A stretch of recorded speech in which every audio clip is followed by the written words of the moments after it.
Hello అండి, welcome back to our channel. ఈరోజు story అందాల రాక్షసి ఎపిసోడ్ 73. ఇక స్టోరీలోకి వెళ్తే, ఆయుష్ గారు, టు బీ హానెస్ట్ ఇద్దరిలో మిస్టేక్ ఉంది. ఇద్దరిది ఉంది. 40% మోహిత్ అన్నది అండ్ 60% జోషి వదింది ఉంది. ఎవరిని తప్పు పట్టడానికి లేదు. ఎవరి వేలో వాళ్ళు పెయిన్ తీసుకున్నారు, ఇప్పటికీ తీసుకుంటూనే ఉన్నారు. వాళ్ళని మనమే ఎలా అయినా ఒక్కటి చెయ్యాలి ఆయుష్ గారు. వాళ్ళని ఒక్కటి చేస్తే మనలాగే బెస్ట్ కపుల్ అవుతారు అని ఫ్లోలో చెప్తూ తనేం చెప్తుందో గ్రహించి షట్ అంటూ రెండు కళ్ళని గట్టిగా మూసేసి, అంటే వాళ్ళు కూడా మంచి కపుల్ అవుతారని చెప్తున్నాను ఆయుష్ గారు అంటూ కవర్ చేస్తుంది. ఆశీని చూసిన ఆయుష్ నవ్వుకుంటూ, ఇందులో మోహి మిస్టేక్ ఉందంటే నేను ఒప్పుకోను ఆశి. మిస్టేక్ ఏదైనా ఉంటే అది ఆ అమ్మాయిదే అవుతుంది. తను వాడిని ఎప్పుడూ అర్థం చేసుకోలేదు. కేవలం తనతో మాత్రమే ఉండాలి, టైం స్పెండ్ చెయ్యాలి అనుకోవడం తప్ప తన స్వార్థం చూసుకుంటూ ఉంది. అలాంటి అమ్మాయి మోహికి అవసరం లేదు. ఇన్ఫ్యాక్ట్ తనతో బ్రేకప్ చేసుకొని వీడు మంచి పని చేశాడు. ఆయుష్ గారు ప్లీజ్, మీరు అబ్బాయి కాబట్టి అన్నయ్య పెయిన్ మాత్రమే చూస్తున్నారు. ఓకే, ఒప్పుకుంటాను, తను అలా మాట్లాడడం తప్పే. బట్ ఒక అమ్మాయి లవ్ చేయడం స్టార్ట్ చేశాకే ఆ అబ్బాయి తనతోనే ఎక్కువ టైం స్పెండ్ చేయాలి, ఆ అబ్బాయికి తనే ఫస్ట్ లవ్ అవ్వాలి అని కోరుకోవడంలో అది కామన్ అండి. అది సెల్ఫిష్నెస్ ఎలా అవుతుంది చెప్పండి? అది సెల్ఫిష్నెస్ అని ఎందుకు అనుకుంటున్నారు అసలు మీరు? అది ఓవర్ లవ్ అని అనుకోవచ్చు కదా. ఆ అబ్బాయి మీద పిచ్చి ప్రేమ అనుకోవచ్చు కదా. మీరు అలా ఎందుకు థింక్ చేయడం లేదు? ఒక అమ్మాయి మనసు మరో అమ్మాయికే అర్థమవుతుంది. జోషి అన్నయ్యను నిజంగా ప్రేమించకపోతే ఎప్పుడూ అన్నయ్యను మర్చిపోయి మరో మ్యారేజ్ చేసుకొని సెటిల్ అయిపోయేది. బట్ తను అలా చెయ్యలేదు. ఇప్పటికీ అన్నయ్య మారుతాడు అని వెయిట్ చేస్తూ ఉంది. ఇక్కడే తెలుస్తుంది కదా తనకి అన్నయ్య అంటే ఎంత ప్రేమో. జోషికి మోహి మీద ప్రేమ ఉంది, అది నేను కూడా కాదు అనను. బట్ అంతకు మించిన ఇన్సెక్యూర్ ఫీలింగ్ కూడా ఉంది. నాకు తెలిసి తను ఎప్పటికి కూడా మారింది అని నేనైతే అనుకోవడం లేదు. కొద్ది రోజులు నార్మల్గా ఉండి మళ్ళీ ముందులాగా గొడవ చేస్తుంది. ఈవెన్ తను మోహి దియాతో క్లోజ్గా ఉన్నా బేర్ చేయలేదు. అలాంటి మెంటాలిటీ తనది. అలాంటి అమ్మాయి మోహికి ఎంతవరకు కరెక్ట్? నువ్వే చెప్పు ఆయుష్ గారు. మీరేం చెప్పాలనుకుంటున్నారో నాకు అర్థమవుతుంది. మీరు చెప్పినట్టే తను చేంజ్ అయిందో లేదో తెలియాలంటే తనకు ఛాన్స్ ఎందుకు ఇవ్వకూడదు? ఈవెన్ ఉరిశిక్ష వేస్తున్న క్రిమినల్కి కూడా తన ఆఖరి కోరిక ఏంటి అని అడిగి తీస్తారు. మరి అలాంటప్పుడు అన్నయ్య కోసమే పరితపిస్తూ ఉన్న జోషికి మరో అవకాశం ఇవ్వడంలో తప్పు లేదు కదా. మీరు చెప్పినట్టు తను ఇంకా అలాంటి బిహేవియర్తోనే ఉంటే మనం అన్నయ్యకి వేరే అమ్మాయిని చూసి మ్యారేజ్ చేద్దాం. లేదా తను నిజంగా చేంజ్ అయ్యి ఉంటే మీరు నేను అందరికంటే అన్నయ్య ఎక్కువ హ్యాపీగా ఫీల్ అవుతారు. ఏమంటారు? ఆయుష్ ఆలోచించడం చూసిన ఆశి, నేను చెప్పానని కాకుండా ప్రతి క్షణం మీ హ్యాపీనెస్ కోసమే అండ్ మీ వెనకే ఉన్న అన్నయ్యను మైండ్లో పెట్టుకొని థింక్ చేయండి. మీ లైఫ్లోకి మీకు నచ్చిన మనిషి వచ్చినందుకు మీరెంత హ్యాపీగా ఉన్నారో అండ్ తను ప్రేమించిన అమ్మాయిని పెళ్లి చేసుకుంటున్నందుకు విక్కీ అన్నయ్య ఎంత ఆనందంగా ఉన్నాడో మీకే తెలుసు. మరి మీలాగే మోహిత్ అన్నయ్య కూడా హ్యాపీగా ఉండాలని మీకు లేదా? అన్నయ్య అందరితో పాటు ఆనందంగా ఉన్నా మనకు తెలియకుండానే జోషి వదిన ఖచ్చితంగా మిస్ అవుతూ ఉంటాడు.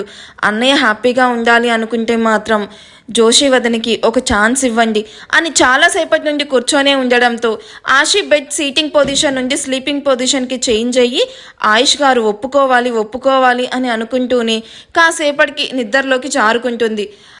ఆశ చెప్పిన మాటల గురించి ఆలోచిస్తూ ఉన్న ఆయుష్కి వర్క్ చేసే ఇంట్రెస్ట్ లేకపోవడంతో ల్యాపీ క్లోజ్ చేసి మోహిత్ జోషిను మర్చిపోనట్టుగానే జోషి కూడా వీడి గురించే ఇంకా వెయిట్ చేస్తూ ఉంటుందా? తనలో నిజంగా చేంజ్ వచ్చిందా లేక వీడి కోసం నటిస్తుందా అని ఆలోచిస్తూ పైకి లేచి నిద్రపోతున్న ఆశి వైపు ఓసారి చూసి రూమ్ బయటికి నడిచి మోహిత్ రూమ్ డోర్ ఓపెన్ చేసిన ఆయుష్కి మోహిత్ జోషి పిక్ వైపు బాధగా చూస్తూ కనిపించడంతో ముందుకు వెళ్ళలేక వెనక్కి వచ్చేసి తన మొబైల్ తీసుకొని ఎవరికో ఫోన్ చేసి ఇంకో 2 daysలో నువ్వు ఇక్కడుండాలి, అదంతా నేను చూసుకుంటాను అని కాల్ కట్ చేసి రూమ్లోకి వెళ్తాడు. ఏసీ కూలింగ్ హైలో ఉండడంతో తన టీషర్ట్ పక్కకి జరిగి తెల్లగా ముద్దుగా కనిపిస్తున్న బెల్లీని చూసి సైడ్ స్మైల్తో డోర్ లాక్ చేసి సౌండ్ చేయకుండా బెడ్ మీద పడుకొని ఆశి నడుమును చుట్టేసి తన బెల్లీ మీద తల పెట్టుకుని పడుకొని ఆశి డిస్టర్బ్ అవ్వకుండా చిరుముద్దు పెడుతూ, అందరినీ ఇంత బాగా అర్థం చేసుకునే నువ్వు ఎందుకే నా ప్రేమను ఫీల్ అవ్వలేకపోతున్నావు? నిన్ను అషికాలా ఉన్నావనే పెళ్లి చేసుకుంది నిజమే, కానీ నాకే తెలియకుండా ఈ కొద్ది రోజుల్లోనే నువ్వు దియా మీద చూపించే ప్రేమకి, ఫ్యామిలీ మీద చూపించే ఆప్యాయతకి, అందరి విషయంలో కేరింగ్ చూసి నీకు ఫిదా అయిపోయి నిన్ను తెలియకుండానే ఇష్టపడడం స్టార్ట్ చేశాను. అది నీకు చెప్పినా నువ్వు అర్థం చేసుకోవడం లేదు. దియాకి పేరెంటింగ్గా మాత్రమే ఉంటాను తప్ప మన మధ్య ఎలాంటి రిలేషన్ వద్దు అంటున్నావు. ముందు హస్బెండ్ అండ్ వైఫ్ అయ్యాకనే కదా పేరెంట్స్ అవుతారు. ఆ మాత్రం కూడా తెలియదా నీకు అని చిరునవ్వుతో ఆశి వైపు చూస్తాడు. అంతలోనే బాధగా చూస్తూ, అషిక, నువ్వు నా లైఫ్లో ఎప్పటికీ స్పెషల్ పర్సన్వే. నిన్ను మర్చిపోవడం అంటూ ఈ జన్మకి జరగని పని. మనం కలిసి ఉన్నది కొద్ది నెలలే అయినా లైఫ్ టైంకి సరిపోయే మెమరీస్ ఇచ్చి వెళ్తూ, నువ్వు నాతో లేకపోయినా నీలాగే ప్రేమించే అమ్మాయిను నా లైఫ్లోకి పంపేలా చేశావు. ఇది పైకి రెడ్ చిల్లీలాగా హార్డ్గా ఉంటుంది, కానీ లోపల చాలా మంచిది. దీన్ని లవ్ చేస్తున్నందుకు నేను నీకు సారీ చెప్పాలి అషిక. ఈ సిలి రక్కాసి ఎలా నా హార్ట్లోకి వచ్చేసిందో కూడా నాకు తెలియడం లేదు. బట్ ఇదంటే మాత్రం నాకు చాలా ఇష్టం. ఎంత అంటే మాటల్లో చెప్పలేను. అలా అని నిన్ను మర్చిపోలేను. You are always my first love. మీ ఇద్దరికీ ఒక్కటే తేడా. నువ్వు చల్లని వెన్నెల్లా కురిపించే మంచు పర్వతం అయితే ఇది బగబగామంటూ వేడిని పుట్టించే మండే అగ్నిపర్వతం. కానీ ఇద్దరికీ మంచి హృదయం ఉంది. అందులో నేను మాత్రమే ఉండాలి. ఉంటాను కూడా. Miss you Ashika. నిన్ను, నీ అమాయకమైన మాటల్ని చాలా మిస్ అవుతున్నాను. చిన్నప్పుడు దియాని చూసి నీలాగే ఉంది, మేబీ నీ ఇన్నోసెన్సే వస్తుందేమో అనుకున్నాను. బట్ తను అచ్చుకుద్దినట్టు నాలాగే చాలా షార్ప్గా ఉంది. అండ్ ఈ ఏజ్లోనే అందరినీ అర్థం చేసుకుంటుంది. నా చుట్టూ ఇంతమంది ఉన్నా నువ్వు లేవు అన్న లోటు ఎవరూ తీర్చలేకపోతున్నారు. I really miss you Ashika. ఒక్కసారి నీతో మాట్లాడాలనుంది. నీ చేతులతో తినాలనిపిస్తుంది.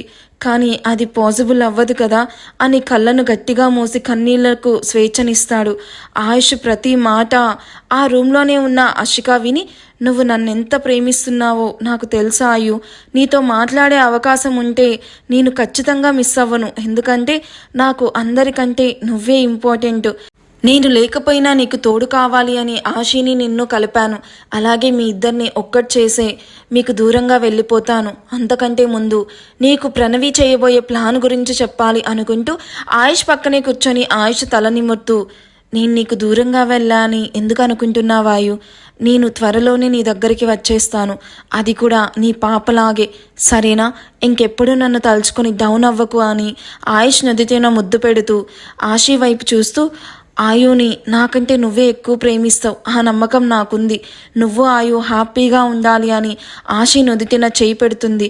విచిత్రంగా తనకి ఆశి బాడీ టచ్ అవ్వడంతో మొన్న తను ఆశి బాడీలోకి వెళ్ళి ప్రణవిని కొట్టడం గుర్తొచ్చి ఆశికి తను ఎవరి బాడీలోకి వెళ్ళలేకపోయినా ఆశి బాడీలోకి వెళ్ళొచ్చు అని అర్థం చేసుకుని హ్యాపీగా ఫీల్ అవుతూ, నీ కోరిక త్వరలోనే నెరవేరుస్తానాయు అని ఆయుష్ వైపు ప్రేమగా చూస్తూ ఉంటుంది. ఈ ఎపిసోడ్ ఎలా అనిపించిందో నాకు కామెంట్ చేయండి. Thank you for watching. Bye.